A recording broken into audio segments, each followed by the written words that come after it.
For more latest videos and updates, please subscribe our channel and hit the bell icon.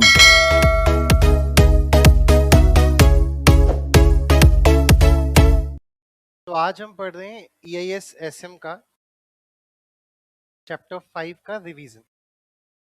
उम्मीद करता हूँ आप ये चैप्टर देखने से पहले इस रिवीजन वीडियो को देखने, नाम में दिख गया होगा अल्ट्रा फास्ट। तो ये अल्ट्रा फास्ट रिवीजन वीडियो है। अगर आपको इसे थोड़ी स्लो रिवीजन वीडियो चाहिए तो इसी के नीचे बेटा, इसी के नीचे डिस्क्रिप्शन में आपको एक लिंक दिख रहा होगा जिसमें 2 घंटे का रिवीजन है। तो ऑब्वियसली बात है ये थोड़ा 1 घंटे का रिवीजन होगा, थोड़ा फास्ट होगा। उम्मीद की जाती है कि इस चैप्टर को रिवाइज करने से पहले आपने इस चैप्टर को खुद से एक बार रिवाइज कर लिया होगा। ये क्लास सिर्फ और सिर्फ एग्जाम ओरिएंटेड बनाई जा रही है। ये बकवास खत्म, क्लास शुरू। तो चैप्टर नंबर 5 है। चैप्टर 5 का नाम क्या है? को बैंकिंग सिस्टम। इसमें कुछ छोटे छोटे क्वेश्चन हैं जिसको हम यहाँ पे समअप करने की कोशिश करेंगे। सबसे पहला क्वेश्चन जो आपके स्टडी मटेरियल में वो क्या है कि आज के टाइम में बैंक क्यों ग्लोबल लेवल पे compete कर पा रही है? बैंक आजकल क्यों बकायदा बहुत ही बेहतर हाईएस्ट लेवल की सर्विसेज दे पा रही है? ऐसा क्यों कर पा रहा है बैंक इतना अच्छा काम? तो इसके 4 रीजन है। पहला रीजन, बिकॉज बैंक ने क्या अडॉप्ट कर लिया है? Information technology. अगर आईटी नहीं होता तो बैंक की सर्विसेज इतनी बेहतर नहीं होती, ग्लोबल लेवल पे compete नहीं कर पाता। दूसरा, बैंक आज के टाइम पे ऐसी ऐसी सर्विसेज दे रहा है जो कि उसको अपॉर्चुनिटी ला के दे रही है, like RTGS, like NEFT, like LC, like LOG. तो ये सब सर्विसेज देके बैंक एक highest level of service provider बन गया है। इसके अलावा बैंक हेल्प कर रहा है किसको? गवर्नमेंट को। गवर्नमेंट डीमोनेटाइजेशन लाया तो अल्टीमेटली नोट किसने बदले? बैंक ने बदले। गवर्नमेंट कहती है कि आज से ई रुपये लाएंगे तो बैंक को चेंज करना पड़ा। तो कहीं ना कहीं गवर्नमेंट के गोल्स को अचीव करने में बैंक उसकी क्या कर रहा है? मदद। कैसे? By providing highest level of service, जिसकी वजह से वो ग्लोबल लेवल पे बाकी बैंकों के साथ compete करने की क्षमता रख चुका है। And last but not the least, because of internet penetration का ग्रोथ आ गया। आज के टाइम पे इंटरनेट इतना ज्यादा बढ़ चुका है जिसकी वजह से बैंकिंग बिजनेस को भी अपने आप को ग्रो करने में दिक्कत नहीं आ रही। तो 4 ऐसे फैक्टर हैं जो बैंक को हेल्प करते हैं ग्रो करने में या ग्लोबल लेवल पे compete करने में। पहला, adoption of information technology. Global business opportunity आ रही है, हेल्प कर रहा है गवर्नमेंट को to achieve their goal and growth of internet penetration. इसके अलावा दूसरा क्वेश्चन कि बैंकिंग बिजनेस, हम सीबीएस नहीं पढ़ रहे, अभी क्या पढ़ रहे हैं? बैंकिंग बिजनेस के की फीचर क्या है? बैंकिंग कंपनी ऐसा क्या क्या सर्विसेज देती है? तो सर पहली बात तो कि कस्टडी रखती है large volume of monetary item, cheques रखना, बिल ऑफ एक्सचेंज रखना, कैश रखना, ये सारा कस्टडी कहाँ पे होता है? बैंकों के अंदर होता है। इसके अलावा bank large volume of transaction में डील करता है। बोलो हाँ, मतलब किसी एक कस्टमर का काम कर रहा है, कई सारे कस्टमर का, और उस एक कस्टमर का भी एक एंट्री है दिन में 10-15 एंट्री, तो लार्ज वॉल्यूम में डील करता है बैंक का। ये दूसरा फीचर है। बैंक का थर्ड फीचर क्या है कि बैंकों के जगह जगह बैंक ब्रांच खुले हुए हैं, यानी बैंक का जो नेटवर्क है वो कैसा है? वाइड है। And last but not the least, bank क्या करता है? Multiple level of authentication check और सिक्योरिटी लगाता है ताकि फ्रॉड ना हो सके। एक जमाने में लोग चेक से फ्रॉड कर लेते थे, तो नेगोशिएबल इंस्ट्रूमेंट ने क्या बोला? क्रॉसिंग कर लो। लोगों ने क्रॉसिंग से पंगा करना शुरू किया तो उन्होंने बोला स्पेशल क्रॉसिंग कर लो, नॉट नेगोशिएबल क्रॉसिंग कर लो। तो ये सब क्या है? ये एक ऑथेंटिकेशन चेक और सिक्योरिटी का एक मकसद है। तो बैंक ये वाले काम भी करता है। तो नेक्स्ट क्वेश्चन आता है कि बैंक ऐसे कौन कौन से सर्विसेज है, कौन कौन से प्रोडक्ट है जो बेचता है? बैंक किन की चीजों में डील करता है? बैंक डिपॉजिट्स देता है, एडवांस देता है, पैसा यहाँ से वहां ट्रांसफर करवाने में हेल्प करता है, आपके बिहार पे पैसा कलेक्ट करके आता है, क्लियरिंग सर्विस देता है, letter of credit, letter of guarantee देता है, क्रेडिट कार्ड देता है, डेबिट कार्ड देता है, एंड अदर बैंकिंग सर्विस देता है, like back operations, high net worth individual, risk को मैनेज करना, लोन देना, अंडरराइटिंग करना, लाइफ इंश्योरेंस देना, ये सब काम बैंक करता है। इसमें से जो हमें याद करने लायक है, जिनके ऊपर छोटे छोटे शॉर्ट नोट बन सकते हैं, वो हम पकड़ रहे हैं। तो पहला शॉर्ट नोट बन सकता है कि ईसीबी क्या होता है? ईसीबी एक ऐसा डॉक्यूमेंटेड लगा जीडीआर। जीडीआर क्या होता था? इंडिया से बाहर जाते हैं और वहां के लोग इंडिया का शेयर नहीं लेते, क्या लेते हैं? जीडीआर। और हम उन्हें जीडीआर देके उनसे क्या ले लेते हैं? पैसा। अगर कल उन्हें फ्यूचर में जीडीआर से शेयर खरीदना है तो क्या होगा? वैसे जीडीआर पढ़ा है ना तुमने, पोस्ट का पार्ट है नहीं है? क्या होता है जीडीआर? अगर रिलायंस कंपनी को इंडिया से बाहर के लोगों से पैसा लेना है तो क्या बाहर के लोग इंडिया के शेयर पे भरोसा जताएंगे? तो इंडिया का शेयर बाहर के हम किसी फॉरेन इंस्टीट्यूशन में अपना शेयर रख देते हैं। और शेयर के बदले में कागज का टुकड़ा मिल जाता है। इट्स जस्ट लाइक सेम कि हमने अपने इंडिया के रुपए दिए और इंडिया के रुपए के बदले उन्होंने क्या दे दिया, फॉरेन करेंसी। अब अगर फॉरेन करेंसी किसी फॉरेनर को देंगे तो क्या वो ले लेगा? तो ऐसी किसी बैंक का कागज का टुकड़ा क्या उस देश में चलेगा? उस देश में। और देश को हमने क्या दिए? अपने शेयर्स। उसने हमें शेयर्स के बदले क्या दे दिया? कागज का टुकड़ा। जैसे हम क्या क्या दिया? जीडीआर। अब वो जीडीआर इशू करके हम वहां के लोगों से क्या उठा रहे हैं? पैसा। अरे बोलो हाँ। तो एक्चुअल में शेयर होल्डर कौन है? जिसके पास वो जीडीआर है या जिसके पास हमारे शेयर्स पड़े? लेकिन एक्चुअली में शेयर्स के बदले जो जीडीआर मिले उससे हम पैसा इधर उधर एक्सचेंज कर रहे हैं। इसलिए आपने इनकम टैक्स में पढ़ा होगा कि जीडीआर अगर एक फॉरनर दूसरे फॉरनर को बेच रहा है तो इनकम टैक्स नहीं लगेगा उसके ऊपर, बस फॉरेन करेंसी से फॉरेन करेंसी में जा रहा है। कब लगेगा टैक्स? जब वो जीडीआर विड्रॉ करके क्या ले रहे हैं? कंपनी का शेयर। ज्यादा कॉम्प्लेक्स तो नहीं कर दिया? जीडीआर छोड़ो ईसीबी पे आ जाओ। What is ECB? Short note आया तो क्या लिखोगे? एक इंस्ट्रूमेंट है, एक कागज का टुकड़ा है जो कहाँ यूज होता है ताकि उससे क्या मिल सके, किसमें हेल्प मिलती है? आप एक्सेस कर सकते हो फॉरेन मनी, ठीक है, by by Indian corporation and public sector undertaking. तो इंडिया से बाहर कोई डीलिंग करनी है आपको, पैसा चाहिए, कौन सा? Foreign currency. तो जिस कागज के टुकड़े के बेसिस पे आपको पैसा मिलता है उस कागज के टुकड़े को हमने क्या बोल दिया? ईसीबी। सिंपल सा बात। Point number 2, RTGS. आरटीजीएस क्या है सर? आप हमें एक फॉर्म भर के देंगे, हम उस फॉर्म के बेसिस पे तभी के तभी रियल टाइम ग्रॉस, तभी के तभी उसके पास पैसा भर देंगे, लेकिन आपका वो फॉर्म 2.5 लाख से ऊपर का होना चाहिए। यानी sorry sorry sorry, thank you so much बताने के लिए। 2 लाख से ऊपर का होना चाहिए। यानी 2 लाख से ऊपर का अगर आपको पेमेंट भेजना है तो हम तभी के तभी भेजेंगे। तो व्हाट इज आरटीजीएस? एक electronic form of fund transfer है on a real time basis, तभी के तभी, done for a high value. Minimum value कितनी होगी? 2 लाख। अगर 2 लाख से कम है तो फिर आप एनईएफटी करा सकते हो। एनईएफटी में क्या होगा? आपने जो पैसा दिया वो चला जाएगा, लेकिन तभी के तभी नहीं जाएगा। यानी डिपेंड करता है कंप्यूटर सिस्टम कब खाली है। तो उन्होंने टाइम सेट कर दिया कि कंप्यूटर सिस्टम हम 12 बजे खाली करेंगे। तो सुबह 10 बजे से 12 बजे तक जितने भी एनईएफटी के फॉर्म आए उन सबकी एंट्रियां कंप्यूटर में कब होंगी? 12 बजे। 10 के 10 बजे नहीं। 10 के 10 बजे करनी तो 2 लाख रुपए लेके आओ, तो फिर हम आरटीजीएस करेंगे। What is NEFT? Individuals can electronically transfer fund from any bank branch to any individual having an account with other bank branch in the country participating in the scheme. तो एनईएफटी आरटीजीएस की definition ditto same है, फर्क किस बात का है? NEFT तभी के तभी नहीं भेजता, टाइम लेता है, एंड आरटीजीएस तभी के तभी भेजता है। प्लस आरटीजीएस करने के लिए मिनिमम कितना वैल्यू चाहिए? 2 लाख। सर आज के टाइम पे तो आईएमपीएस आ चुका है, बैंक जाने की जरूरत ही नहीं है, घर बैठे मोबाइल ऐप से किसी भी दूसरे इंसान को पैसा ट्रांसफर कर सकते हो। तो इसको बोलते हैं immediate payment scheme, inter bank electronic fund transfer service through RTGS. NEFT के लिए कहाँ जाना पड़ता था? बैंक। इसलिए छुट्टी भी पंगे वाली दिन होती थी, लेकिन आईएमपीएस में मोबाइल से कर सकते हो। तो 24/7 अवेलेबल है, इवन बैंक हॉलीडेज वाले दिन भी। ECS credit, ECS debit. ECS credit क्या है? बहुत सारे अकाउंट में पैसा पहुंचेगा, एक अकाउंट से पैसा कटेगा। तो ऐसा कहाँ होता होगा? डिविडेंड देते समय, सैलरी देते समय। Example, number of beneficiaries account are by debiting periodically single account bank. नाम से समझ जाओ, ईसीएस के आगे क्रेडिट आ रहा है, मतलब क्रेडिट ज्यादा होगा, डेबिट एक होगा। ईसीएस डेबिट,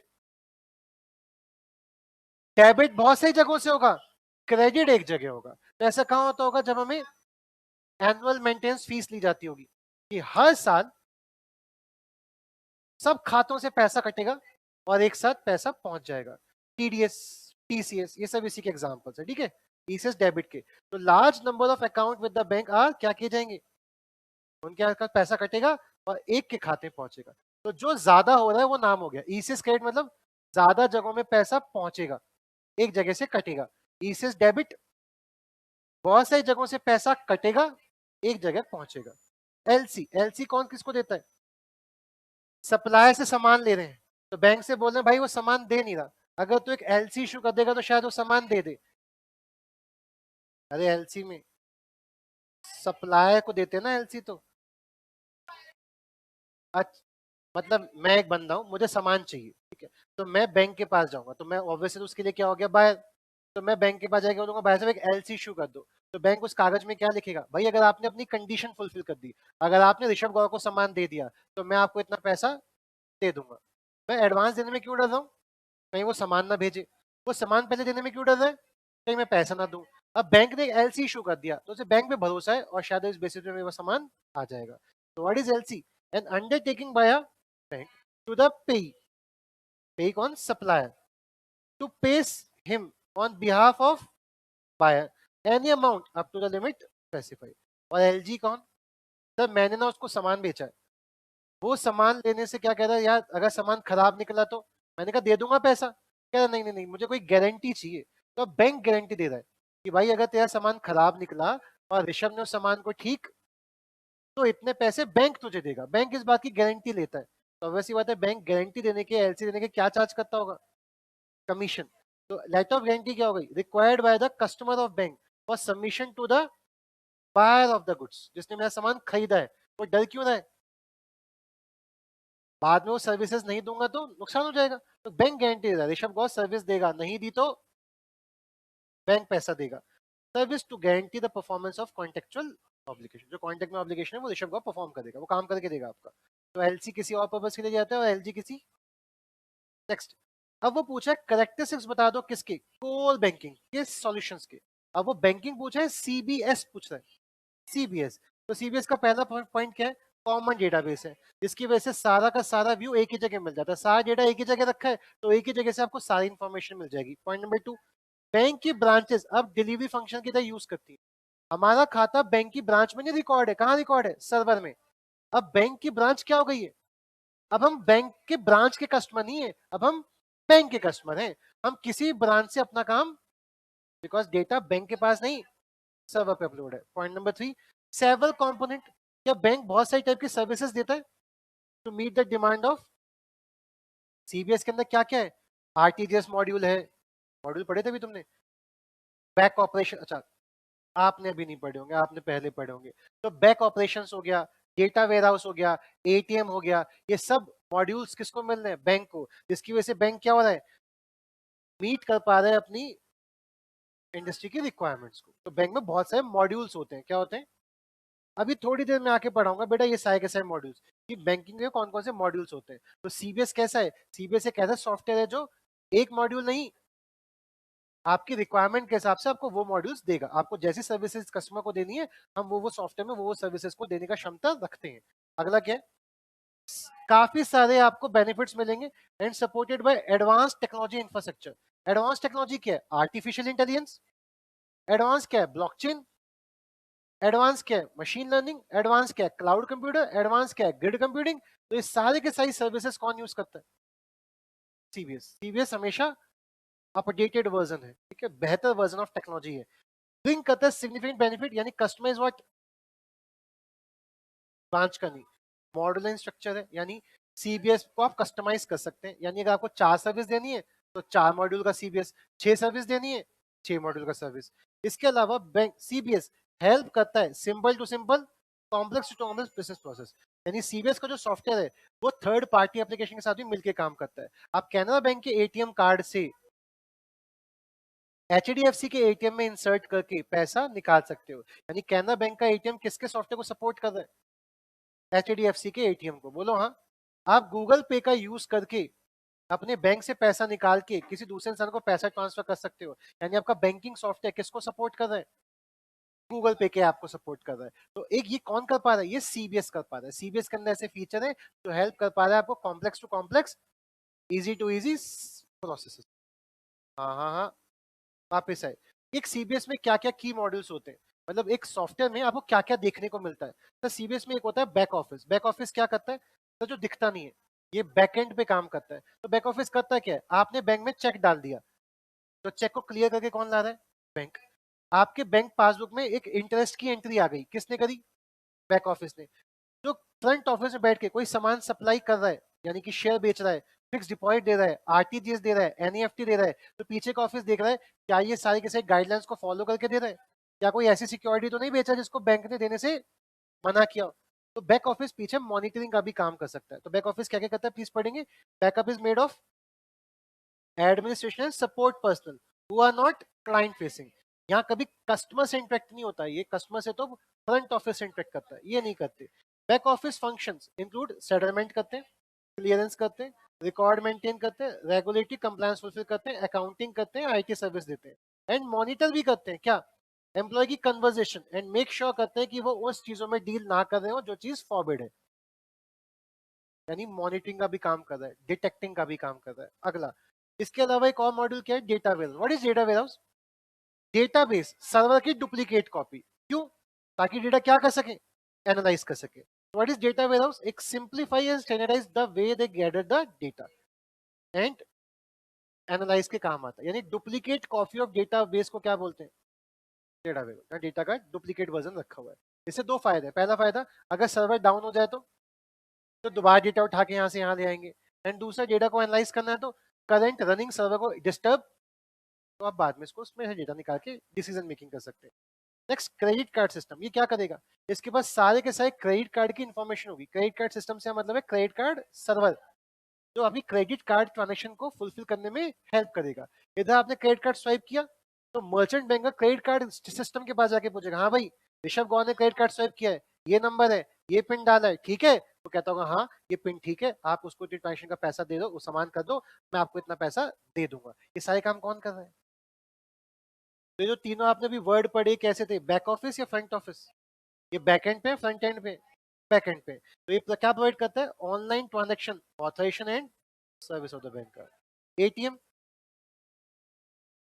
आप एटीएम में जाके क्या करते हो, ATM is just like a bank branch, बस वहां पे आपको फिजिकली किसी से बात करने की जरूरत, आप वो काम मशीन से करवा रहे हो। तो पहले बैंक जाते थे पैसा जमा करने के लिए, पैसा निकालने के लिए, पासबुक एंट्री कराने के लिए, सारा काम आज के टाइम में कौन कर देता है, एडीएम। प्लीज पढ़ेंगे, एडीएम एक इलेक्ट्रॉनिक बैंकिंग आउटलेट है जो अलाउ कर रहा है कस्टमर को कि तुम अपना काम कंप्लीट कर सकते हो बिना किसी ब्रांच, बैंक ब्रांच रिप्रेजेंटेटिव के।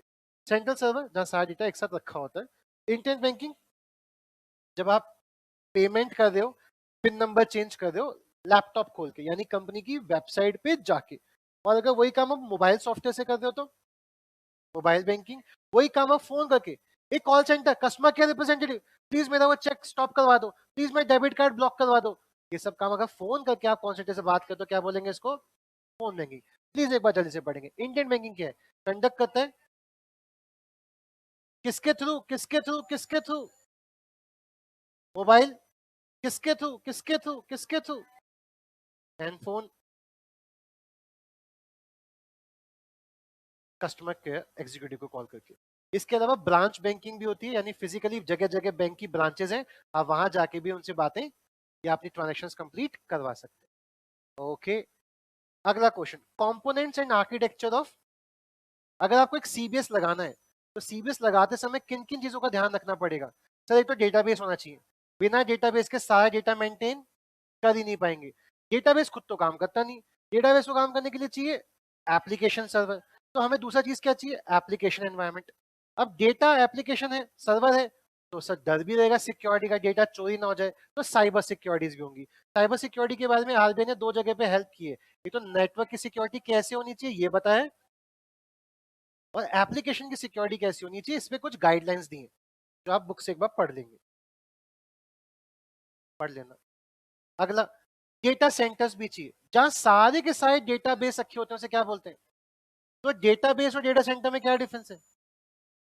डेटा सेंटर ना, डेटा सेंटर कोई कंप्यूटर नहीं है, डेटा सेंटर एक एक फिजिकल रूम है, एक फिजिकल फ्लैट है, एक फिजिकल लोकेशन है, जहां पे सारे सर्वर रखे होते हैं। तो सर्वर जहां रखे हैं उस एरिया को क्या बोलते हैं, डेटा सेंटर।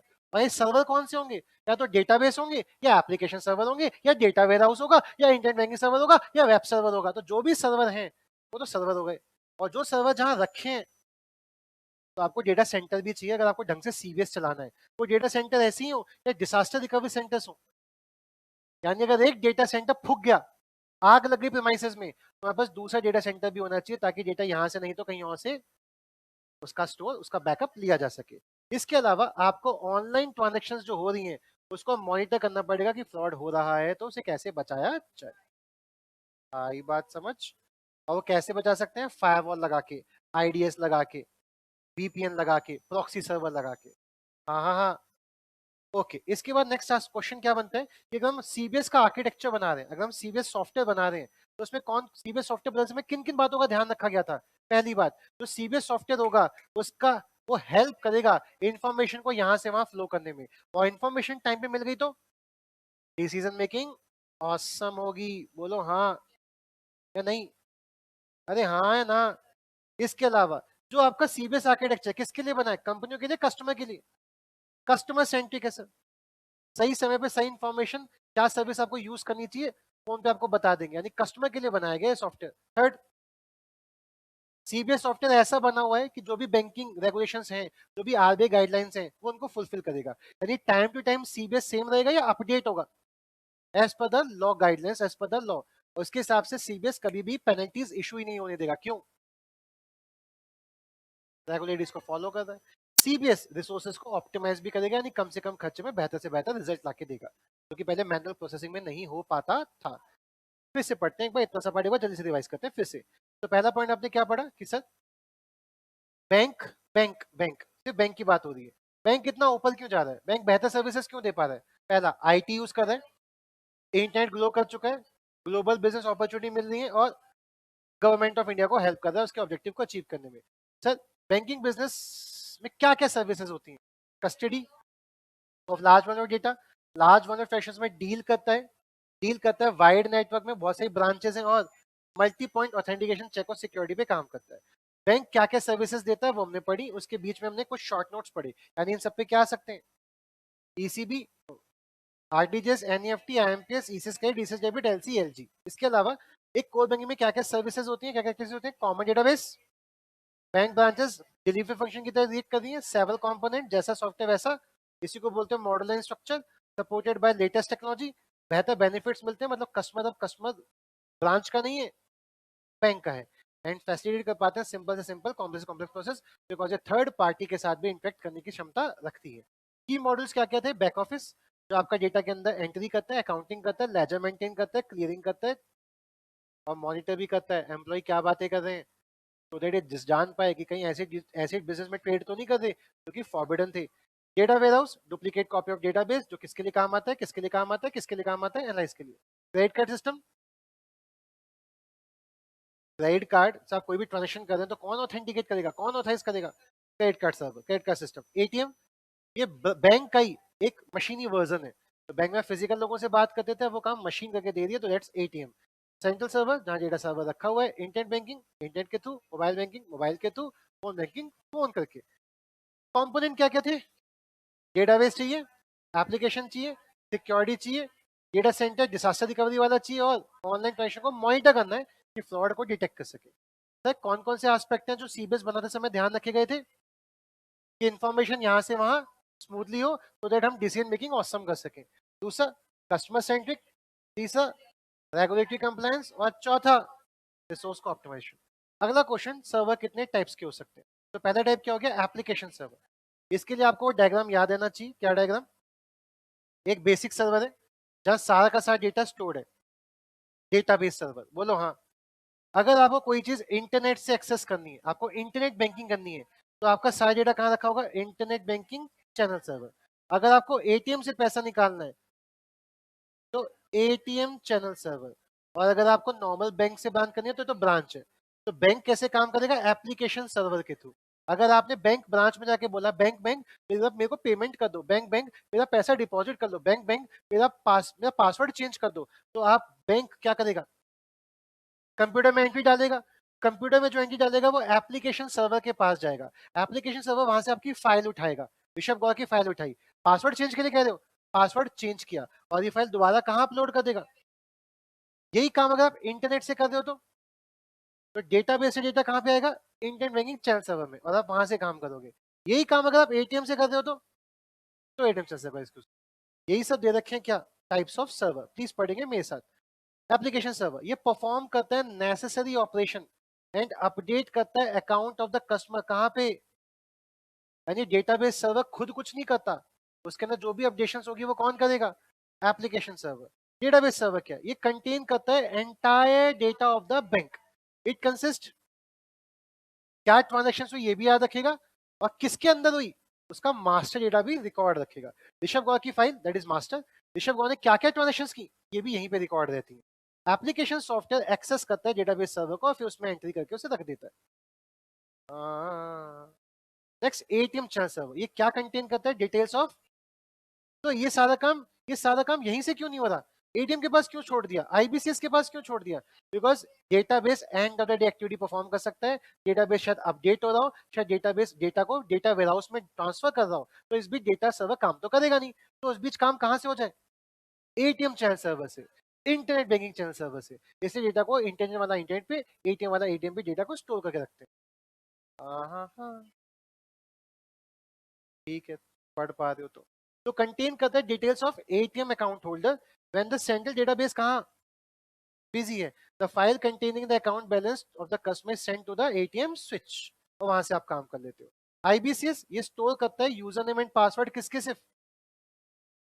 तो अगर आपके पास एटीएम कार्ड है लेकिन इंटरनेट बैंकिंग नहीं करते तो कभी भी आपको आईबीसीएस की जरूरत नहीं पड़ेगी। Sir internet banking application server, IBCS तो सर्वर है, उसमें अपडेट करने वाला काम कौन करेगा, एप्लीकेशन सर्वर ऑथेंटिकेट करेगा कस्टमर को लॉगिन डिटेल्स के साथ, आईबीसीएस में आप ये काम कर सकते हो। वेब सर्वर, जो भी सर्वर वेबसाइट पे, मतलब जो भी सर्वर इंटरनेट पे रखी है वो वेब सर्वर है। क्या आपके घर पे जो कंप्यूटर रखा है अभी इंटरनेट से कनेक्टेड नहीं है, क्या वो वेब सर्वर है, मेरा लैपटॉप क्या इस वक्त वेब सर्वर है, बिकॉज वो इंटरनेट से कनेक्टेड है। बोलो हाँ, मैं क्या कर सकता हूँ, मैं एनीडेस्क ओपन करके, एनीडेस्क क्या है, एक ब्राउजर है जिसके माध्यम से मैं जिस भी कंप्यूटर में घुसना चाहूंगा उसका वहां पे आईडी डालूंगा और रिक्वेस्ट करूंगा, और वो रिक्वेस्ट को अगर एक्सेस कर लेगा तो मैं उसका लैपटॉप अपने कंप्यूटर पे एक्सेस कर सकता हूँ। उसका लैपटॉप भी किससे कनेक्टेड होना चाहिए, इंटरनेट से। तो जो भी चीज इंटरनेट से कनेक्टेड है, सर्वर मतलब क्या, कोई भी ऐसा डिवाइस जहाँ डेटा स्टोर होता है या जहाँ पे कुछ प्रोसेसिंग होती है, तो कोई भी ऐसा डिवाइस अगर इंटरनेट से कनेक्टेड है तो उसे हम क्या बोलते हैं, वेब सर्वर। उस सॉफ्टवेयर को क्या, उस डेटाबेस को क्या बोलेंगे। तो आप जितनी भी वेबसाइट ओपन करते हो क्या वो इंटरनेट यानी गूगल क्रोम या मोज़िला फायरफॉक्स के थ्रू ओपन होती है, HTTPS टाइप करके, तो भैया वो डेटा किस कहाँ रखा हुआ है, वो एक ऐसे सर्वर पे रखा हुआ है जो वेब वेब मतलब इंटरनेट के द्वारा एक्सेस हो सकता है, तो उसे हम क्या बोलेंगे, वेब सर्वर। तो used web server used to host all web services and internet related software, a program that uses HTTP to serve the file that form web pages to user in response to the request, the forward their component HTTP site। Proxy server क्या होता है, क्या पढ़ा था proxy server में, तो ये bank की ब्रांच है, ये बैंक के अंदर के लोग बैठे हैं, ये जो भी ट्रांजेक्शन सर्वर को देंगे करने के लिए, तो बीच में जो हैकर है वो क्या जान जाएगा कि किस कंप्यूटर से किस आईपैड जैसे डेटा को चेंज किया गया है। अगर उसे पता चल गया तो उसके साथ छेड़खानी कर सकता है, ये शायद उस एम्प्लॉय के साथ मिलके सोशल इंजीनियरिंग करके फ्रॉड कर सकता है। सोशल इंजीनियरिंग पता है हमें, चैप्टर 1 में पढ़ी थी, ठीक है। तो यहाँ पे हमने क्या लगा दिया, प्रॉक्सी सर्वर, यानी जब भी कभी बैंक से कोई भी डेटा सर्वर पे अपडेट होने के लिए जाएगा तो प्रॉक्सी सर्वर से होके जाएगा, तो प्रॉक्सी सर्वर क्या करेगा, उसका आईपी एड्रेस छुपा देगा और उसके बदले में नकली आईपी एड्रेस देगा जिसकी एक्चुअली में कोई फिजिकल एग्जिस्टेंस नहीं होगी। तो कभी भी हैकर को पता ही नहीं चलेगा कि किस कंप्यूटर से डेटा की एंट्री हुई है और वो चोरी चकारी नहीं कर पाएगा। ठीक पढ़ेंगे क्या लिखा है। प्रॉक्सी सर्वर अलाउ करता है किसको, क्लाइंट को, to make indirect network connection to, इसके थ्रू जाओगे तो प्रॉक्सी सर्वर कहलाएगा। एंटीवायरस सर्वर, हम अगर कंप्यूटर में कोई भी एंटीवायरस डालना चाहते हैं तो पहले उसे कहाँ पे अपने आप को प्रूफ करना पड़ेगा, एंटीवायरस सर्वर में। तो एंटीवायरस सर्वर में डुप्लीकेट सॉफ्टवेयर है, उसमें हम एंटीवायरस डालेंगे, हम देखेंगे एंटीवायरस के डलने से सॉफ्टवेयर में कोई भी खराबी, तो फिर हम उसे मेन सर्वर के अंदर अपडेट कर देंगे। तो एंटीवायरस सर्वर है क्या, तो बस चेक करता है कि एंटीवायरस सॉफ्टवेयर ढंग से काम कर रहा है या नहीं, so that we can update into the main software, main system। So used to host software which is deploy for ensuring all software deploy are first scan to ensure that appropriate viruses malware scan are performed। तो अगर आप कोई भी software update करना चाहोगे तो पहले उसे किस में डूबना पड़ेगा, एंटीवायरस सर्वर में, तब वो सॉफ्टवेयर का पार्ट बन सकता है। तो एंटीवायरस सॉफ्टवेयर देखने से क्या हो गया, हैंड सैनिटाइजर, घर के अंदर जब भी घुसोगे फिस फिस होगी, और फिस फिस कौन कर रहा है, एंटीवायरस सर्वर। तुम्हें घर के अंदर घुसना है, तुम्हें सॉफ्टवेयर अपडेट करना है, पहले एंटीवायरस में नहा के आओ, जब वो पवित्र हो जाएगा तो डेटा अपडेट सॉफ्टवेयर में हो सकता है। नेक्स्ट, सीबीएस इंप्लीमेंटेशन में क्या क्या स्टेज है, ये स्टेजेस है। लेकिन एग्जाम में क्वेश्चन कैसा आएगा कि सीबीएस के इंप्लीमेंटेशन में कंट्रोल होना चाहिए। अगर आप कंपनी कंपनी के अंदर सीबीएस लगा रहे हो तो वो कंट्रोल्ड हो, मतलब जो सीबीएस का ऑब्जेक्टिव है, क्या ऑब्जेक्टिव था, customer centric, facilitate information flow, regulatory compliance को फुलफिल करे और रिसोर्सेज को ऑप्टिमाइज करे। ये जो आपका ऑब्जेक्टिव है ये बेहतर कब हो सकता है, जब आपका बेहतर कंट्रोल होगा। तो आप कंट्रोल कहाँ लगाओ, पूरे के पूरे प्रोसीजर में लगाओ। एंड पूरा प्रोसीजर क्या है, planning, approval, selection, designing, testing, implementation, maintenance, support, updation, audit. Heading कुछ और है, अंदर लिखना कुछ और है। क्वेश्चन क्या आएगा, ये सीबीएस को आप इंप्लीमेंट करना चाहते हो तो ये इफेक्टिव कैसे होगा, कंट्रोल कैसे हो पाएगा। तो आप बोलेंगे प्लानिंग ऐसी होनी चाहिए जो बिजनेस का स्ट्रेटेजी का ऑब्जेक्टिव अचीव कर सके। अप्रूवल हमेशा टॉप मैनेजमेंट देंगे बिकॉज रिस्क और खर्चा बहुत ज्यादा है। सिलेक्शन हम एज पर पॉलिसी करेंगे सॉफ्टवेयर का, डिजाइन एज पर पॉलिसी करेंगे सॉफ्टवेयर का, टेस्टिंग रिगरस टेस्टिंग कराएंगे ताकि वो हर दिक्कत में काम करने की क्षमता रख सकता हो। फिर उसको इम्प्लीमेंट करवा देंगे। इम्प्लीमेंटेशन के बाद जहां जहां हमें लगेगा सॉफ्टवेयर ढंग से काम नहीं कर रहा, वहां पे मेंटेनेंस करेंगे। एंड सपोर्ट टीम ये एश्योर करेगी कि आपका डेटा इफेक्टिव है या नहीं काम कर रहा। अपडेशन, जब जब हमें लगेगा कि नए रेगुलेटरी कंप्लायंसेस आ गए, नई रिक्वायरमेंट आ गई, नए मॉड्यूल्स चाहिए, तब तब हम सॉफ्टवेयर को अपडेट करेंगे और इंटरनल और एक्सटर्नल ऑडिट करवाते रहेंगे। अगर आपने इस तरीके से काम किया तो आपका सीबीएस इंप्लीमेंटेशन कंट्रोल्ड मैनर में होगा, यानी जो आपका ऑब्जेक्टिव है वो आपका ऑब्जेक्टिव अचीव होगा। और जो अनडिजायर्ड एक्टिविटी है वो या तो प्रिवेंट हो जाएंगे, डिटेक्ट हो जाएंगे, या समझ रहे हो। ये मेरा रिवीजन चल रहा है, तुम्हारा चल रहा है, तुम बोलते तो हो नहीं। रिस्क, प्लीज मुझे हाँ या ना कहते हैं ना। ये वीडियो यूट्यूब पे डलेगी, यूट्यूब पे डलेगी मतलब एग्जाम में आपके पास अगर मैं आपको नहीं पढ़ा पाया एग्जाम वाले दिन, तो आपके पास यूट्यूब पे कौन सा डेटा अवेलेबल है, यही। बिकॉज जो क्लास पढ़ी थी वो तो भूल गए तुम एग्जाम से पहले। तो ये 1 घंटे में क्या तुम ये सुन के सब कुछ ग्रैब कर पाओगे तो अच्छा है, और नहीं कर पाए तो मुझे रोक देना कि सर इसको थोड़ा डिटेल बता दो। ठीक है, इसका डिटेल वर्जन वैसे इसी के नीचे लिंक में, वहाँ 2 घंटे वाला रिवीजन था, ये 1 घंटे वाला रिवीजन है। वापिस है, रिस्क एसोसिएटेड विद सीबीएस। अगर आप एक सीबीएस सॉफ्टवेयर ला रहे हैं तो उसमें क्या रिस्क इन्वॉल्व हो सकता है। ऑपरेशन, मतलब जो ऑपरेशन है वो ढंग से काम नहीं करेंगे। सीबीएस किस वजह से ढंग से काम नहीं कर सकता, बिकॉज जो आपने ट्रांजेक्शन डाली है वो प्रोसेस नहीं हो पा रही, बिकॉज जो आपने इंफॉर्मेशन रखी है वो सिक्योर्ड नहीं है, बिकॉज जो आपने क्लाइंट को कहा कि देखो ये सर्विस ये सर्विस ये सर्विस देंगे वो नहीं दिया, तो आपके ऊपर केस फाइल कर देगा और लीगल रिस्क आ जाएगा। एंड कंप्लायंसेस, आप एज पर लॉ, जो लॉ ने गाइडलाइंस निकाली थी कि भाई एटीएम को कहा गया है कि 15,000 निकालेगा एक दिन में, लेकिन आपका एटीएम तो 20,000 निकाल रहा है, यानी आप आरबीआई गाइडलाइंस का उल्लंघन करोगे, पेनल्टीज देनी पड़ेंगी। तो इन सब की वजह से ट्रांजेक्शन प्रोसेस नहीं हो पाएगा, तो ट्रांजेक्शन प्रोसेसिंग रिस्क जनरेट हो जाएंगे, ऑपरेशनल रिस्क जनरेट हो जाएंगे, आपका ऑपरेशन ढंग से काम नहीं हो पाएगा। किस किस वजह से, ट्रांजेक्शन प्रोसेसिंग, इंफॉर्मेशन लीक हो गई, लीगल रिस्क। तो लीगल और कंप्लायंस में क्या अंतर है, प्लीज पढ़ेंगे। लीगल का मतलब क्या है, केस फाइल किया है किसने, कॉर्पोरेट क्लाइंट ने, इस वजह से रिस्क आया। कंप्लायंस क्या है, आपने as per RBI guideline banking regulation काम नहीं किया तो वो कंप्लायंस रिस्क में जाता है। क्रेडिट रिस्क, जहां आपने किसी इंसान को क्रेडिट दिया, उधार दिया, क्या वही रिस्क। तुमने मुझसे आज 50 रुपए मांगे, सर आज मैं 50 रुपए लाना भूल गया सर, रिक्शे से जाना है, 50 रुपए दोगे, क्या रिस्क है मेरे लिए, ये पैसा अब जिंदगी में कभी नहीं आएगा। हाँ है ना। तो बैंक को भी रिस्क है, बेशक बैंक क्या करे, प्लेज करे, मॉर्गेज करे, बट रिस्क तो है कि शायद क्लाइंट पैसा दे या ना दे।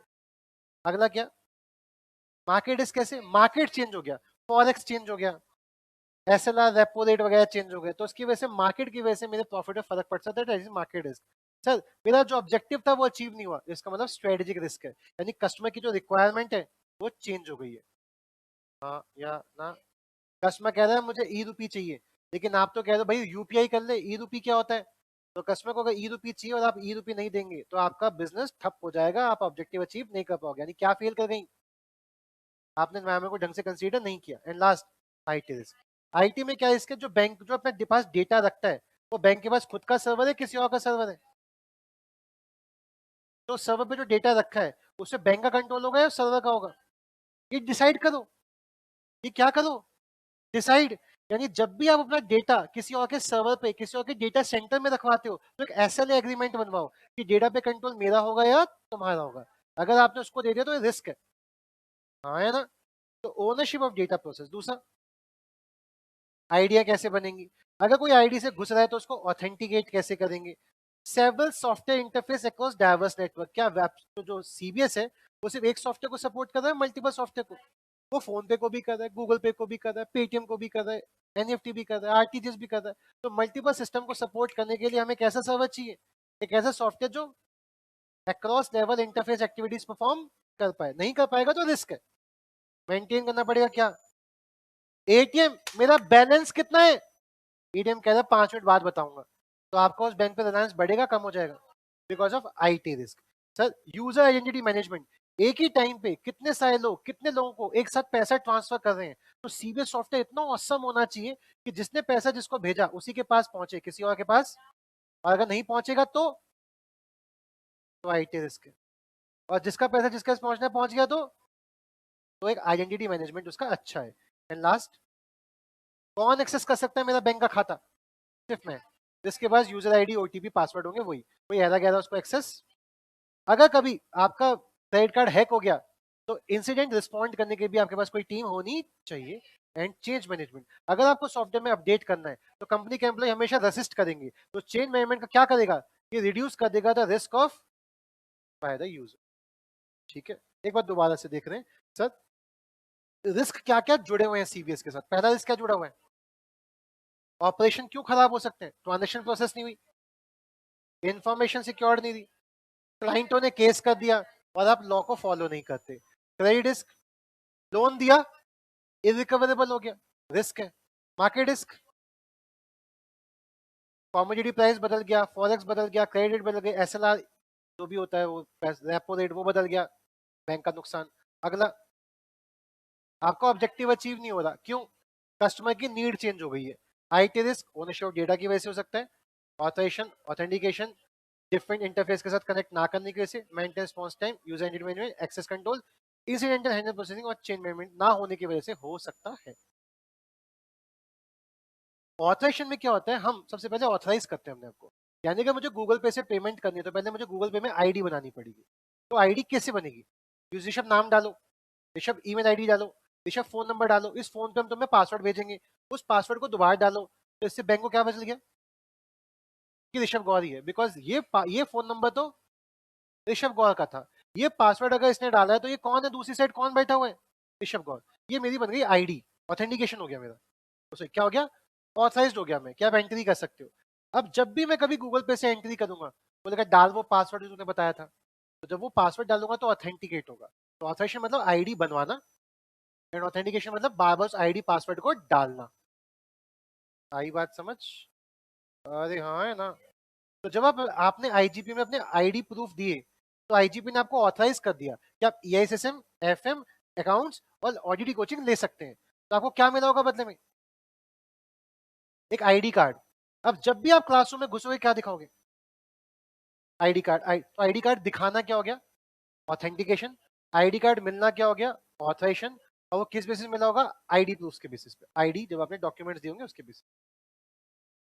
Next, information security is comprised bye following sub process. यानी कि आपके कंप्यूटर में डेटा रखा है तो वो किस किस बातों से कनेक्टेड है, कहाँ कहाँ पे आपको सिक्योरिटी पॉलिसीज लगानी पड़ेंगी। तो आपको ध्यान रखना है बस एक छोटा सा डायग्राम। क्या सर, ये एक कंप्यूटर है जहां से हम एंट्री कर रहे हैं, और ये एक सर्वर है जहाँ पे वो एंट्री प्रोसेस होगी या स्टोर होगी। तो यहाँ से वहां जाने के लिए CBS को कौन कौन सी सिक्योरिटी पे काम करना पड़ेगा। पहला, जो डेटा यहाँ रखा है उसको सिक्योर करना पड़ेगा, तो हमने क्या बोला उसके लिए, इंफॉर्मेशन सिक्योरिटी। सर ये सर्वर को सिक्योर करना पड़ेगा, मतलब डेटाबेस सिक्योरिटी। सर इस कंप्यूटर के अंदर जो OS लगा पड़ा है उसको सिक्योर करना पड़ेगा, ऑपरेटिंग सिस्टम की सिक्योरिटी। सर जो इसमें मैं ऐप यूज कर रहा हूँ वो ऐप बिना ID पासवर्ड के ना खोले, 15 सेकंड तक एक्सेस ना करूं तो लॉग आउट हो जाए, तो एप्लीकेशन सिक्योरिटी। सर जब मेरे लैपटॉप से लेके सर्वर तक डेटा जा रहा है तो नेटवर्क सिक्योर रहे, कोई बीच में नेटवर्क से हैकिंग ना कर ले, तो नेटवर्क सिक्योरिटी। तो यही सब क्या हो जाएंगे आपके, information security is comprise by following sub process. पहला, information security, user security, application security, database security, operation system security, network security and physical security. तो यूजर सिक्योरिटी क्या होगा कि यूजर से कहते हैं बाबा अपना आईडी पासवर्ड चेंज कर, इससे यूजर सिक्योर रहेगा। एंड फिजिकल सिक्योरिटी मतलब सर जो ये लैपटॉप है कोई सर्वर तक तो घुस नहीं पा रहा, बट इस लैपटॉप से डेटा चुरा सकता है, तो इसमें यूएसबी स्लॉट इन हो, यहाँ पे एक कैमरा लगा दो, यहाँ आसपास अच्छे से गेट लगा दो ताकि कोई इस लैपटॉप के अंदर एक्सेस ही ना कर। आई बात समझ? एम्प्लॉय को सूचित कर दो, यूजर को अवेयर कर दो कि जब भी तू लैपटॉप छोड़े लैपटॉप बंद कर दे, ताकि कोई बाद में आके लैपटॉप ओपन करे तो उसे पासवर्ड डालना पड़े और उसके पास पासवर्ड तो होंगे नहीं। तो आपने फिजिकली अपने लैपटॉप को इंफॉर्मेशन लीक करने से बचा लिया। अगला क्या है? Internal control. सर बैंक में अंदरूनी कैसे कंट्रोल लगाया जाए कि बैंकिंग ऑपरेशन ढंग से काम करे। तो पहला काम तो मेकर और चेकर्स का लगाओ, जिसने ट्रांजैक्शन की एंट्री की है और जो उस ट्रांजैक्शन को ऑथराइज करेगा, ये दोनों लोग एक नहीं होने चाहिए। कैसे होने चाहिए? अलग अलग। आई बात समझ? हाँ हाँ हाँ। यानी जो लोन्स के डॉक्यूमेंट लेके आ रहा है और जो लोन को अप्रूव कर रहा है, ये एक होना चाहिए, अलग अलग होने चाहिए? अलग अलग होने चाहिए। Job addition. अगर एक इंसान बैंक में डेली एक ही काम करता रहेगा तो क्या अपनी पावर का मिसयूज कर सकता है? तो आप उसकी जॉब को क्या करो, अगर वो डेली कैश में बैठेगा तो कैश का मिसयूज कर सकता है। उसे पता ही नहीं होना चाहिए कि नेक्स्ट डे बैठेगा कि नहीं बैठेगा, इससे वो कभी भी कैश की चोरी नहीं करेगा। Definition of power. बैंक में हर एम्प्लॉय को पता होना चाहिए कि वो किसी की औकात क्या है, नीड टू नो बेसिस। उसके बाद जितनी औकात है वो सिर्फ सर्वर में उतना ही घुस सकता है, उसके अंदर घुस, और ये बात सबको बता दो ताकि एम्प्लॉय भी सिर्फ उससे वही बातें पूछे के अंदर। Periodical reporting. क्या डेट टाइम टू टाइम, महीने में, हफ्ते में, एक दिन में आपको क्या करना है? रिपोर्ट करना है। रिपोर्टिंग से क्या होता है? एश्योरेंस मिलता है कि आपने ये काम किया, और रिपोर्टिंग एक खौफ जनरेट करती है कि मैंने क्या किया। घर वाले आके पूछे क्या पढ़ा आज ईएसएसएम में, तो बोलने के लिए कुछ होना चाहिए, बोलो हाँ। और नहीं पूछेंगे तो डर ही नहीं है, पूछेंगे तो इस बहाने क्लास सो भी रहे हो तो जाके क्या करोगे, भाई क्या पढ़ा है बताइए, घर जाके बताना है। तो इस बहाने आपने सोच सुना तो सही, क्या आज पढ़ाया क्या गया। नेक्स्ट। दिन के खत्म होते बैलेंस होगा कि इतना कैश रखा है और लेजर में इतना लिखा है, क्या इसमें कोई गैप तो नहीं, रिकंसाइल करने की कोशिश करेंगे। एक्सेप्शनल और फ्लैश रिपोर्टिंग। कुछ भी अगर गलत हो रहा है बैंक में तो सॉफ्टवेयर क्या करे, फ्लैशली रिपोर्ट करे। अगर आपका बैंक का खाता 1000 से नीचे जा रहा है और मिनिमम बैंक बैलेंस कितना चाहिए, 1000, तो बार बार जब भी आप ऐप खोलोगे फ्लैश रिपोर्टिंग करेगा। आपका एयरटेल का रिचार्ज खत्म होने वाला है, फ्लैश रिपोर्टिंग होती है। Dual custody. तो बैंक में बहुत सारा पैसा होता है, बहुत सारे सिक्योरिटी डिपॉजिट होते हैं, वो एक के हाथ में, दोनों के हाथ में हो, जब तक दोनों लोग अपनी चाबी नहीं लगाएंगे तब तक वो लॉकर खुलेगा नहीं। तो डेटा को ड्यूअल कस्टडी में रखो। ये कुछ तरीके हैं, ये कुछ एग्जांपल्स हैं बैंक में इंटरनल कंट्रोल्स लाने के। कंट्रोल का मतलब आपका जो ऑब्जेक्टिव है वो अचीव हो जाए। तो बैंक का कौन सा ऑब्जेक्टिव अचीव हो रहा है कि कोई भी बैंक के उस कैश का मिसयूज नहीं कर रहा है, कोई भी ऐसी किसी को लोन ना दे दे, कोई भी अपनी पावर का मिसयूज ना करे, कुछ भी गलत काम हो रहा है तो उसकी रिपोर्टिंग होती रहे ताकि हम बेहतर डिसीजन ले सकें। तो ये कंट्रोल्स है। ऐसी आईटी रिलेटेड कंट्रोल्स भी हो सकते हैं क्या कुछ? हाँ। पहला क्या? लॉग्स। लॉग्स का मतलब होता है रिकॉर्डिंग करना। तो मेंटेन करो रिकॉर्ड, कब उसने लॉग इन किया, कब उसने लॉग आउट किया। इससे हमें पता चल जाएगा कि ये तो रात के 8 बजे कंप्यूटर से एंट्री हुई है, और रात के 8 बजे तो बैंक की ब्रांच बंद होती है। तो सॉरी, ये एक बैंक का डेटा नहीं है, ये किसी हैकर ने किया, यानी इस एंट्री को रिवर्स करना है। ये फेक एंट्री है, ये कोई रियल एंट्री नहीं है। डॉल्स। तो डॉल्स कहाँ होंगे? विद इन डॉल्स पर। अगर बैंक ने कहा गया है कि आप सिर्फ 15,000 रुपए निकाल सकते हैं, मेरे को क्रेडिट कार्ड मिला है 2,50,000 का, तो मैं कितना क्रेडिट कार्ड से निकाल सकता हूँ? 2,50,000। अगर 2,60,000 निकाल रहा हूँ तो आईटी कंट्रोल वीक है, और 2,50,000 से ऊपर नहीं निकाल पा रहा तो आईटी कंट्रोल बेस्ट है। एक्सेस टाइम, कब कर पाएंगे एक्सेस? सर जो टाइम दे रखे हैं, जैसे बैंक का टाइम होता है 9 से 5, तो सॉफ्टवेयर कब खुलेगा? सिर्फ 5 बजे के बाद सॉफ्टवेयर खुलेगा ही नहीं, कहता मैं डाउन हूँ, बिकॉज बैंक के काम तो होंगे नहीं। अगर आपको काम करना है तो आप इंटरनेट बैंकिंग से, मोबाइल बैंकिंग से कर सकते हैं, एटीएम से कर सकते हैं, बैंक ब्रांच से नहीं हो पाएगा, बिकॉज बैंक की ब्रांच का सॉफ्टवेयर क्या हो चुका है? बंद। Access mode. जब भी एक्सेस करोगे तो आईडी पासवर्ड बायोमेट्रिक सिग्नेचर्स दोगे।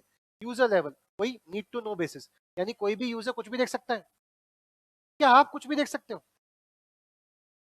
आप सिर्फ ये देख सकते हो कि पासवर्ड चेंज करना। इंटरेस्ट कैसे कैलकुलेट होता है ये आप देख सकते हो। ये कौन देख सकता है? बैंक। अरे बोलो हाँ। यानी आपको सिर्फ वो इन्फॉर्मेशन मिलती है जितनी देखने की आपकी जरूरत है, सब नहीं देख सकते आप उस सॉफ्टवेयर में, बेशक आप ही का खाता है वो। तो need to know basis user level authentication authorisation होती है। एक्सेप्शन। कोई भी अगर अजीब सी एक्सेप्शन बात है तो उसका एक सेपरेट प्रोसीजर होगा। यानी कि एक अकाउंट बहुत सालों से एनपी है, एक अकाउंट बहुत सालों से बंद पड़ा है, आज एकदम से उसमें 5 करोड़ रुपए आ गए तो रिपोर्टिंग होगी। बैंक पैसा ले तो लेगा लेकिन आपको निकालने नहीं देगा। कब तक? जब तक जो उसकी पॉलिसीज है उसके अकॉर्डिंगली आप काम नहीं करेंगे। सपोज पॉलिसी है कि जब भी आप उसको पैसा निकालने देंगे तो उससे केवाईसी डॉक्यूमेंट सब मांगेंगे तब निकालने देंगे। तो इस ये हो गया एक्सेप्शन। पढ़ेंगे क्या लिखा है? Exception situation such as limit access, reactivating dormant account can be handled only to valid supervisory level password। जब तक वो पासवर्ड नहीं डालेगा सुपरवाइजर तब तक आप पैसा निकाल नहीं सकते। टाइम आउट, अगर कुछ सेकंड तक आपने कंप्यूटर को टिंग टोंग नहीं किया तो लैपटॉप अपने आप ही क्या हो जाएगा? लॉग आउट हो जाएगा। ये भी एक तरीका है, कंट्रोल है, जिससे कोई दूसरा बंदा आपका कंप्यूटर यूज नहीं कर पाएगा। Last but not the least EOD. Bank अगर अपने ट्रांजेक्शन एंड कर चुका है तो अब लेजर में कोई एंट्री नहीं होगी, लेकिन हो सकती है कब? अगर कोई सुपरवाइजरी लेवल उसको अलाउ कर दे तो। सर फोर गेटवे ये हमने पढ़े नहीं तो मैं भी रिवाइज में नहीं ले रहा। फोर गेटवे क्या क्या होते हैं? कॉन्फ़िगरेशन, मास्टर्स, ट्रांजैक्शंस और इसका लेना देना चैप्टर 1 के साथ है ना। हमने चैप्टर 1 में पढ़ा था रिवीजन में, ना चैप्टर 5 में पढ़ा है। इसको मिसलेनियस करके एक सेपरेट से चैप्टर वाइज डाल देंगे। Next is money laundering. Money laundering क्या होती है? मनी लॉन्ड्रिंग एक प्रोसेस है जिसमें हम काला धन, क्राइम का पैसा, उसकी आइडेंटिटी को छुपा के उसमें इतनी लेयर्स लगा के उसे ऐसा बिहेव कराते हैं, ऐसा अपीयर कराते हैं कि आपको लगे कि वो लीगल सोर्स से आया। तो इसमें 3 प्रोसेस का यूज होता है। प्लेसमेंट, बैंक का पैसे का बैंक तक पहुंचना। फिर बैंक के अंदर ही मल्टीपल ट्रांजेक्शन होता कि किसने बेचा, किसने खरीदा, किसने पैसा, किसी को पैसा, किसी को पैसा, किसी को यहाँ गया। फिर वो इतना घुमाया कि हम उसका क्या नहीं ढूंढ पा रहे सोर्स, कि अल्टीमेटली पैसा डाला किसने था यही नहीं पकड़ में आ रहा। और जिसने डाला था उसने 100 रुपए डाले थे तो उसको पकड़ के कोई फायदा है नहीं। और अल्टीमेटली वो पैसा लीगल सोर्स का दिखने लगा है, अब आप उस पैसे का यूज कर सकते हैं। तो जब आपने बैंक में पैसा डाल, जब आप हमने मैंने चोरी का पैसा है मेरे पास चोरी से पैसा आया तो मैं आप सबको पैसा बांट दूंगा, बिकॉज मैंने अगर खुद से डाला 10 लाख तो बैंक पकड़ लेगा। तो मैंने क्या किया? आप सबको 100 रुपए दिए और आपसे बैंक में डलवाया। फिर आपसे किस नाम से डलवाया? कि आपने पॉकेट मनी आपको घर पे मिली है, ट्यूशन फीस की इनकम हुई है। अब आप उस पैसे से 100 रुपए से मेरी ही कंपनी से समोसे खरीदोगे। फिर मेरी कंपनी उसी 100 रुपए से कुछ खर्चे दिखाएगी कि समोसा तल रहे हैं तो समोसा तलने के लिए हमें एक एक शेफ चाहिए, उस शेफ को हम 100 रुपए दे रहे हैं। तो फिर शेफ उसे अपने बैंक अकाउंट में डाल रहा है कि आज मैंने 10,000 रुपए की इनकम कमाई। तो बैंक में कितनी ट्रांजेक्शन घूम रही है? घूम गई। अब ओरिजिनल पता नहीं चल पा रहा। अब कंपनी दिखा सकती है, देखो जी हमने इतना प्रॉफिट कमाया था, इतना लॉस कमाया था, ये हमारा प्रॉफिट है, इस प्रॉफिट से हम कोई फिक्स एसेट्स, यॉट, ज्वेलरी खरीद रहे हैं। तो वो क्या हो गया? इंटीग्रेशन हो गया। यानी आपने कहीं ना कहीं उस पैसे को अगेन एक लीगल काम में लगा दिया जो अब लीगल तरीके से दिख रहा है। तो 3 स्टेप्स होते हैं मनी लॉन्ड्रिंग में। पहला प्लेसमेंट। प्लेसमेंट मतलब क्या? इनिशियल एंट्री कर रहे हैं कहाँ पे? बैंक के अंदर, फाइनेंशियल सिस्टम्स के अंदर। दूसरा सेपरेट कर दिया illicit money from its source, इतना घुमा कि उसका सोर्स पता नहीं चल रहा। And third, in this stage money को हम रिटर्न क्रिमिनल के पास आ गया, अब वो जैसा चाहे उसका यूज कर सकते बिकॉज वो लीगल जगह। आई बात समझ? साइबर क्राइम ने कुछ बातें बताई हैं कि किन की चीजों को हम साइबर क्राइम कह सकते हैं। अगर आप किसी की इमेजेस डेटा चेंज कर दो कंप्यूटर से, साइबर क्राइम। अगर आप किसी के कंप्यूटर वायरस डाल दो, साइबर क्राइम। अनऑथराइज बिना उससे पूछे एक्सेस कर लो, साइबर क्राइम। बिना पूछे सॉफ्टवेयर की पैसे कॉपी कर लो, साइबर क्राइम। दूसरे देश की सिक्योरिटी सिस्टम, फाइनेंशियल हेल्थ को खराब करने के इंटेंशन से दूसरे सिस्टम को हैक किया है, साइबर क्राइम। फिर बैंक को कुछ पावर दी गई है, बैंक एक्ट ने कुछ पावर दी है आरबीआई को। क्या क्या पावर दी है? आरबीआई तुम बैंकों को क्या दे सकती हो? आरबीआई तुम ये बता सकते हो कि बैंक में शेयर होल्डिंग पैटर्न कैसा कैसा रहेगा। आरबीआई तुम कौन सा बोर्ड अपॉइंट होगा, कौन सा मेंबर अपॉइंट होगा, ये डिसाइड कर सकती हो। ठीक है। बैंक के रेगुलेशंस को, ऑपरेशंस को मैनेज कर सकती हो। इंस्ट्रक्शंस ऑडिटर्स को दे सकती हो कि तुम्हें बैंक का ऑडिट कैसे कैसे करना चाहिए। कब कब बैंक अपना काम रोक देगा, ईएमआई नहीं काट सकता, मोरेटोरियम पीरियड चल रहा है, कौन डिसाइड करेगा? आरबीआई। किस बैंक को किसके साथ मर्ज हो जाना चाहिए? RBI. Issue directive in the interest of public good on banking policy. Bank ऐसे से काम करो, कस्टमर का बेनिफिट इसी में है, ये कौन इशू करेगा? आरबीआई। और पेनल्टी इंपोज भी कौन करेगा? आरबीआई। बैंक को कुछ की फंक्शंस परफॉर्म करने होते हैं एज पर वो स्टडी मटेरियल। 3 फंक्शंस दिए पढ़ने के लिए। पहला क्या? यानी मेंटेन करेगी प्राइस स्टेबिलिटी। अगर लोग लोन ज्यादा ले रहे हैं तो रेपो रेट बढ़ा देगी। मुझे इकोनॉमिक्स नहीं पता, मतलब कोई रेट बढ़ा देगी जिसकी वजह से मतलब लोग लोन लेना कम कर देंगे, लोग लोन कम ले रहे हैं तो रेपो रेट कम कर देगी ताकि लोग लोन लेना शुरू कर दें। तो ये मैनेज करने का काम किसका होता है? आरबीआई का। दूसरा काम क्या सर, विजय माल्या पैसे लेके भाग गया तो लोगों में हबड़ा तबड़ी मच जाएगी, डर जाएंगे लोग कि हमारा पैसा डूब गया। तो इस बारे में कौन कौन लोगों को जाके बोलेगा कि आपका पैसा सुरक्षित है, आपको डरने की जरूरत नहीं है? आरबीआई। एंड डीमोनेटाइजेशन हो गया, पुराना पैसा रद्द, नया पैसा आ चुका है, नया पैसा इस बैंक से लेंगे, ये भी कौन बताएगा? आरबीआई। मोदी जी नहीं बताएंगे, कौन बताएगा? तो objective to give public adequate मात्रा में quantity of supply of currency notes and coins in a good quality. नए नए नोट इशू करना, पुराना नोट वापस लेके नया नोट देना, ये सब आरबीआई का काम है। इसके बाद हमने पढ़ा था पीएमएलए एक्ट।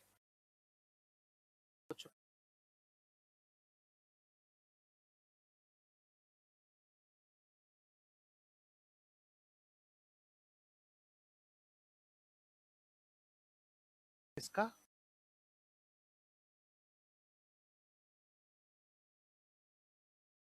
सेंट्रल गवर्नमेंट और कोर्ट, सेंट्रल गवर्नमेंट और आरबीआई, सेंट्रल गवर्नमेंट और निर्वाचन आयोग जो वोटिंग करवाता है, सब बेटा सीबीआई, सेंट्रल गवर्नमेंट, सब मेरे जुले। सेंट्रल गवर्नमेंट ने आपसे बोला देखो तुम मोदी पे भरोसा नहीं करते, सीबीआई पे तो करते हो ना?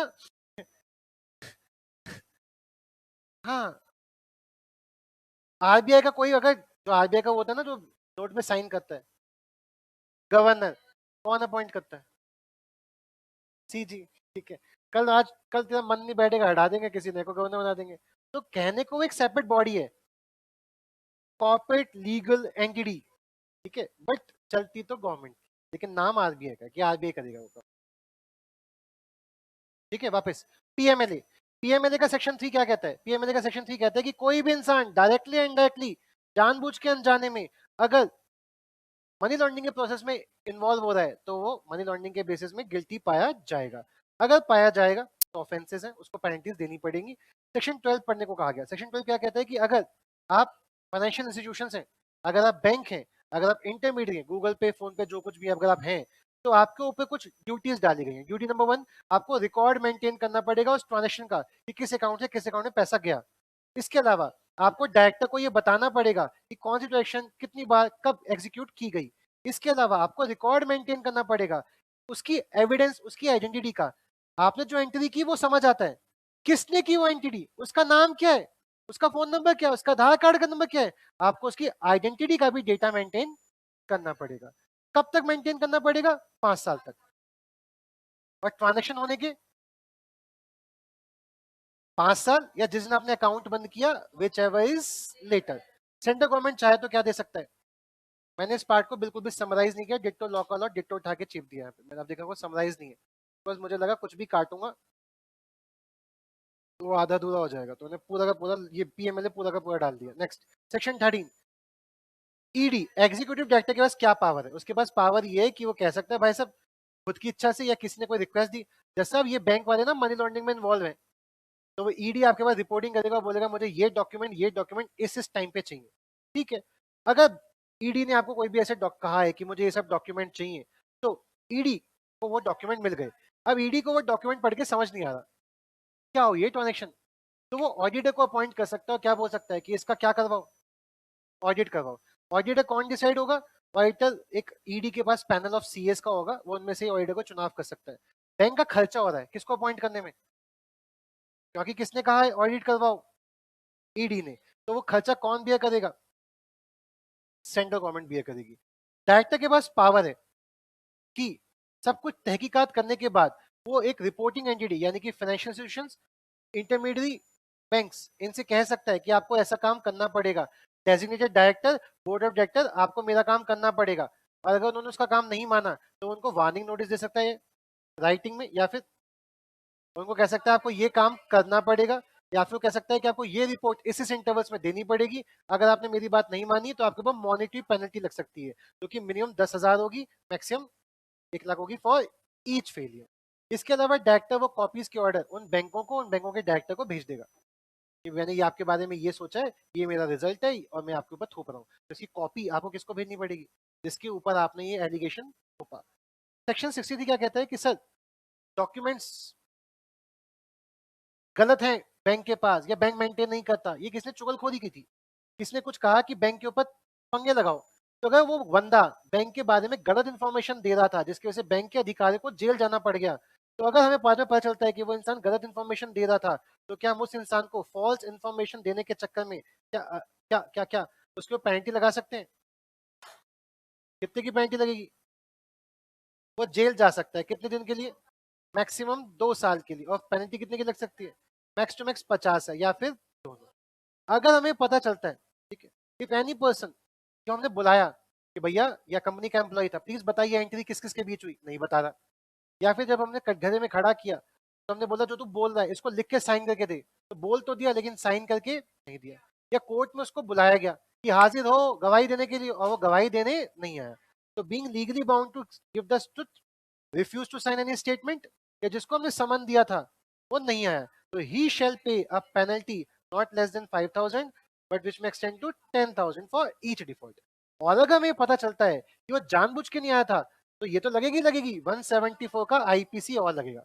ऐसी पेनल्टी ऐसी थोप दी जाए या पहले आपको ऑडी अल्पम पातम देंगे, आपको अपॉर्चुनिटी ऑफ बीइंग हर्ड देंगे, अपनी बात रखने का मौका देंगे, उसके बेसिस पे आपके ऊपर ऐसी पेनल्टीज इंपोज करेंगे। सेक्शन 70 कहता है ऑफेंसेस बाय कंपनी। अगर ये सारे ऑफेंसेस कंपनी ने किए तो कंपनी तो मुकर जाएगी, मैं तो आर्टिफिशियल लीगल पर्सन हूं, तो ऐसे केस में कंपनी के साथ साथ हम किसको पकड़ेंगे? Every person who was in charge और रिस्पांसिबल फॉर पर्टिकुलर थिंग्स। लेकिन अगर वो बंदा ये प्रूफ कर देता है कि मेरे नाक के निच्चू से काम हुआ लेकिन मुझको पता, तो वो बच सकता है।